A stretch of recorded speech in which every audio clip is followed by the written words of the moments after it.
Good morning, everyone. Welcome you all in this science class. I am Kavita Gupta, your science teacher, and today we will continue our chapter that is wind storms and cyclones. Okay, this is the 8th chapter of your science book.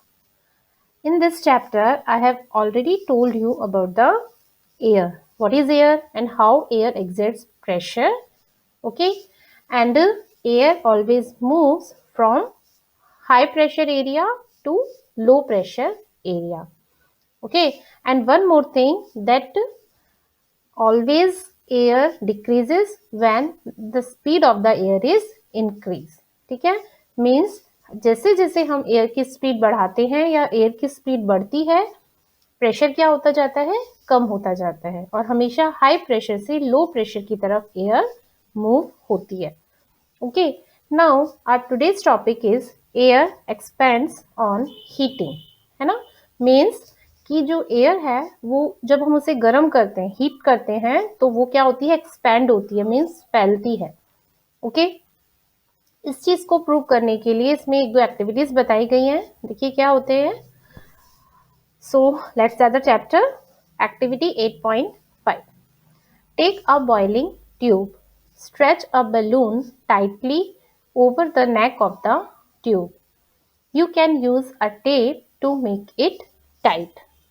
Okay, means देखिए क्या है, ये दिख रही है आपको, ये एक क्या है, बॉइलिंग ट्यूब है ना. इसके अंदर क्या किया इन्होंने, ऊपर एक बैलून को इसके ऊपर टाई कर दिया है और इसको टेप से बिल्कुल कर दिया जिससे कि जो हवा है वो इसमें से बाहर नहीं निकले. ठीक है, अच्छे से टाइटली उसको यहाँ पर नेक पर उसको बांध दिया है. You can use pour some hot water in a beaker. एक बीकर लिया है, उसमें क्या लिया है, थोड़ा हॉट वाटर लिया है. Insert the boiling tube with the balloon in the hot water. ठीक है, फिर क्या किया है, देखिए बीकर है ना, ये इसमें क्या है, हॉट वाटर है. ठीक है, फिर और ये ऊपर क्या है, बैलून है, ये बॉइलिंग ट्यूब है. ओके, मीन्स जब हम इसे क्या डालेंगे, हॉट वाटर के अंदर डालेंगे. अभी ये क्या, हॉट वाटर के अंदर जैसे ही हमने इसको डाला तो हम देखते हैं कि जो बैलून है इसके अंदर एयर फिल होने लग जाती है ना. ये क्या हो जाता है, फूल जाता है balloon. Okay, observe for 2-3 minutes for any change in shape of the balloon. देख रहे हैं आप यहाँ पर, बैलून की शेप ये थी स्टार्टिंग में, अब कैसी हो गई है, इस तरीके से हो गई है. बैलून कैसा हो गया है, थोड़ा फूल गया है ना. Now take some ice cold water in another beaker and place the tube with the balloon in cold water for 2-3 minutes. अब नेक्स्ट उन्होंने क्या किया है, अभी तो हॉट वाटर के अंदर इसको हमने डाला था, अब इसको कोल्ड वाटर के अंदर हमने डाल दिया. तो अब वापस देख रहे हैं बैलून की शेप कैसी हो गई है ना, बिल्कुल स्ट्रेच, सॉरी क्या हो गया, ये कॉन्ट्रैक्ट हो गया है ना. यहाँ ये एक्सपेंड हो गई है, फूल गया है, यहाँ ये वापस कॉन्ट्रैक्ट हो गया, थोड़ा सिकुड़ गया है बैलून वापस से. तो observe the change in the shape of the balloon. Think and try to answer. What makes the balloon inflated when the boiling tube is placed in hot water? Inflated means होता है अच्छे से फूला हुआ है ना, उसमें हवा भर गई है तो वो थोड़ा सा फैल गया है. And why is the same balloon deflated when the tube is kept in cold water? Okay, deflected means वापस से सिकुड़ गया है जब हमने उसे किसी में डाला, कोल्ड वाटर के अंदर डाला. समझ में आया. जैसे कि क्या है इसमें, एक हमने बॉइलिंग ट्यूब के अंदर एक बैलून लिया है, इसे जब हम हॉट वाटर के अंदर डालते हैं तो ये फूलने लग जाता है, इन्फ्लेटेड है ना. एंड जब हम इसे कोल्ड वाटर के अंदर डालते हैं तो ये एकदम सिकुड़ जाता है. तो ऐसा क्यों होता है, देखिए इससे क्या होता है, जो बॉइलिंग ट्यूब है इसके अंदर क्या होती है, एयर फिल है इसके अंदर, हमें पता है ये एयर हर जगह होती है. ठीक है, जैसे ही हमने इसे बॉइलिंग वाटर के अंदर डाला इस ट्यूब को, तो उसकी वजह से अंदर की जो एयर थी वो कैसी हो गई, गर्म हो गई. और गर्म होने के बाद वो कहाँ की तरफ गई है, ऊपर की तरफ.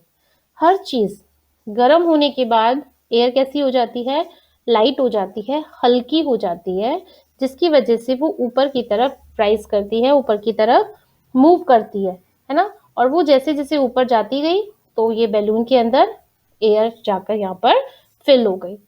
ठीक है, जो बट जैसे ही हमने इसे किस में डाला, कोल्ड वाटर के अंदर डाला, तो वापस से वही हुआ, कोल्ड वाटर के अंदर जाते ही हवा कैसी हो गई है, ठंडी हो गई है, ठंडी होके वापस हैवी हो गई, वापस वो नीचे की तरफ आ गई और ये जो बैलून है हमारा वापस से कॉन्ट्रैक्ट हो गया, डिफ्लेटेड हो गया।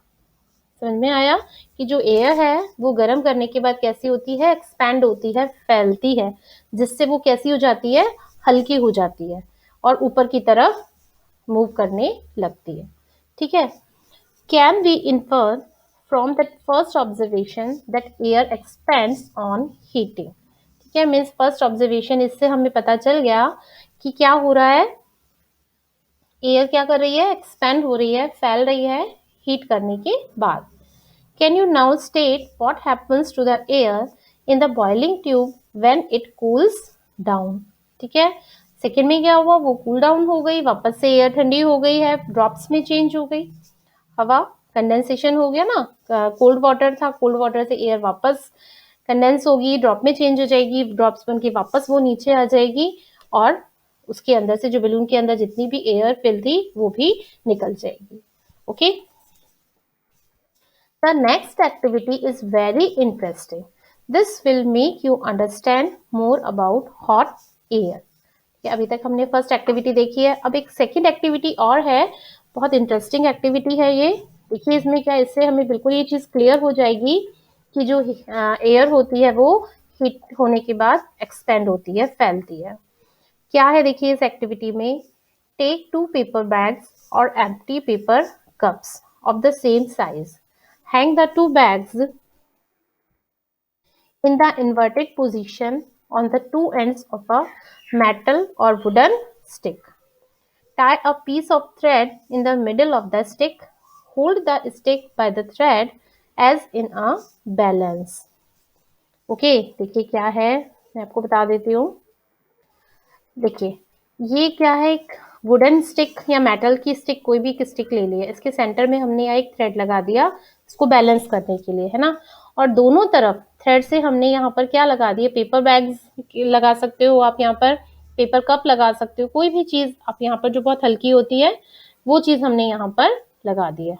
ठीक है, अब हमने क्या किया, देखिए इसमें जैसे ही हम एक बैग के नीचे क्या रखते हैं, कैंडल रखते हैं, जलती हुई कैंडल, तो वो क्या होगा, कैंडल जैसे ही जली तो यहाँ जो ऊपर की जो एयर है इसके आसपास कैंडल की, वो गर्म हो जाएगी, गर्म होगी ना, और गर्म होने के बाद वो कहाँ जाएगी, ऊपर की तरफ जाएगी, और ऊपर जैसे ही जाएगी तो वो किस में फिल हो जाएगी, इस पेपर बैग के अंदर फिल हो जाएगी, और ये पेपर बैग कैसा हो जाएगा, इसकी जो एयर है वो भी हल्की हो जाएगी, वो भी ऊपर जाएगी, तो ये पेपर बैग भी कैसा हो जाएगा, लाइट हो जाएगा और ऊपर की तरफ जाएगा। ओके, समझ में आया कि मीन्स जैसे जैसे एयर इसमें फिल होती गई है, गर्म हवा जा रही है, वो ऊपर की तरफ बढ़ती जा रही है, तो ये पेपर बैग नीचे से खाली होता जा रहा है, समझे एक तरीके से। पहले पूरे में क्या थी, एयर थी, अब वो कैसी हो गई है, गर्म हो गई है, तो वो ऊपर की तरफ जाने लगी है, तो जिससे ये जो पेपर बैग है वो कैसा हो गया, लाइट हो गया, और ये ऊपर की तरफ जाएगा। जो चीज लाइट होती है ऊपर जाएगी ना, हैवी चीज नीचे रहेगी, तो ये वाला पेपर बैग हैवी है क्योंकि इसमें एयर है, पूरी फिल है, बट इसकी जो एयर है वो ऊपर की तरफ एक्सपेंड हो मूव हो रही है, इस वजह से ये कैसा हो जाएगा, लाइट हो जाएगा। ओके, तो यही चीज है कि कोई भी हवा मतलब चीज एयर की अगर हम बात करें कि जो एयर है वो गर्म होने के बाद कैसी होती है, हल्की होती है और ऊपर की तरफ मूव करती है। हमेशा कोई भी चीज आप देख लीजिए कि अगर हम उसे करेंगे तो गर्म करने के बाद वो चीज कैसी होगी, हल्की होगी, और कहाँ मूव करेगी, ऊपर की तरफ मूव करती है। Okay, put a burning candle below one of the bags as shown in the figure. Observe what happens. ठीक है, देखिए क्या होता है, why is the balance of the bags disturbed? Balance disturb हो गया ना इसका, पहले एकदम ये ऐसे बैलेंस थे, दोनों इक्वल थे, बट अब इनका बैलेंस अनइक्वल हो गया है ना, एक बैग ऊपर चला गया और एक नीचे आ गया। Does this activity indicate that warm air rises up? Okay, इस एक्टिविटी से हमें ये पता चल रहा है कि क्या प्रूव कर रही है एक्टिविटी, कि जो हवा है वो गर्म होने के बाद ऊपर की तरफ राइज अप मीन्स ऊपर की तरफ मूव होती है।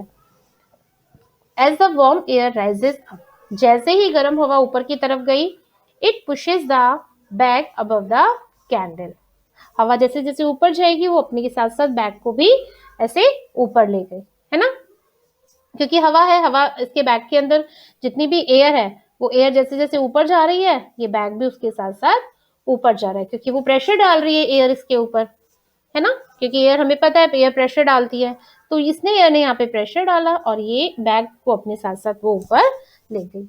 Thus, the disturbance of the balance suggests that the warm air is lighter than the cold air. Okay, means इससे हमें क्या पता चला है कि जो वार्म एयर होती है वो कैसी होती है, लाइट होती है, और कोल्ड एयर कैसी होती है, हैवी होती है.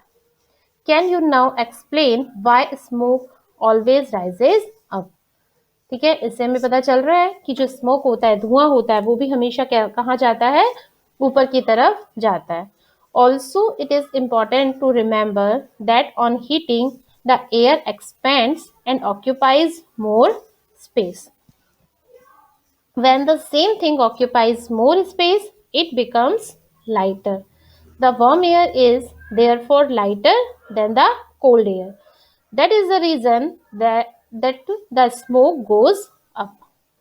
समझ में आया ये पैराग्राफ कि कोई भी चीज एक्सपैंड होती है, मीन्स मान लीजिए एयर क्या है, एयर के मॉलिक्यूल्स हैं, है ना, एयर के अंदर मॉलिक्यूल्स हैं, ठीक है, वो कैसे होते हैं हमें पता है, बहुत दूर दूर होते हैं, बट जब हमने उसको क्या किया, गर्म किया, तो वो मॉलिक्यूल्स और भी दूर हो जाते हैं.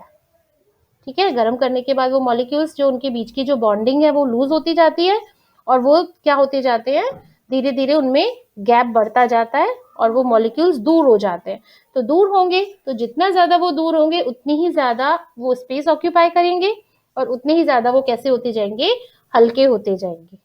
ठीक है, तो यही वजह है कि गर्म करने के बाद, हीट होने के बाद जो एयर होती है वो एक्सपैंड होती है.